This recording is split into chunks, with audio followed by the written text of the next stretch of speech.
welcome to my channel， 我係你哋嘅主播 Cici。咁距離2025年嘅結束唔到24小時啦，你哋會去邊度跨年呢？咁如果你追求嘅係極致嘅儀式感，香港同埋澳門依然係最佳選擇。不過今年嘅香港會有變化，因為維港嘅煙花會改為喺中環上演一場充滿希望嘅光影秀。而喺一橋之隔嘅澳門則準備咗雙份嘅音樂帶嚟，總有一款係適合你嘅。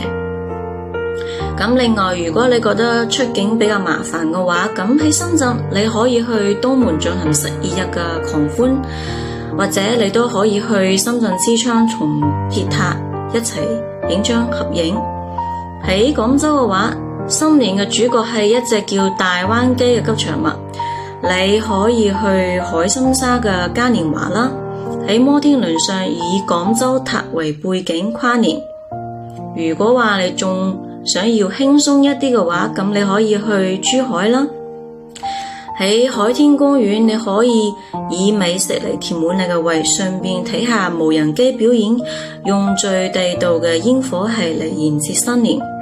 咁睇到呢一度係咪有啲選擇困難症呢？其實簡單嚟講就係，如果係情侶之間嘅話呢，咁就建議去香港維港光影或者係澳門嘅音樂會。如果係朋友之間嘅選擇呢，咁就建議去深圳嘅東門或者係廣州嘅電音節。如果係進行文化探索嘅話呢，咁就建議澳門嘅多元文化秀同埋深圳嘅國風非遺活動啦。咁最後，其實無論喺邊一度跨年呢，最緊要嘅係你同邊個喺一齊跨年，係以乜嘢心情一齊跨年嘅。咁你嘅跨年計劃係咩呢？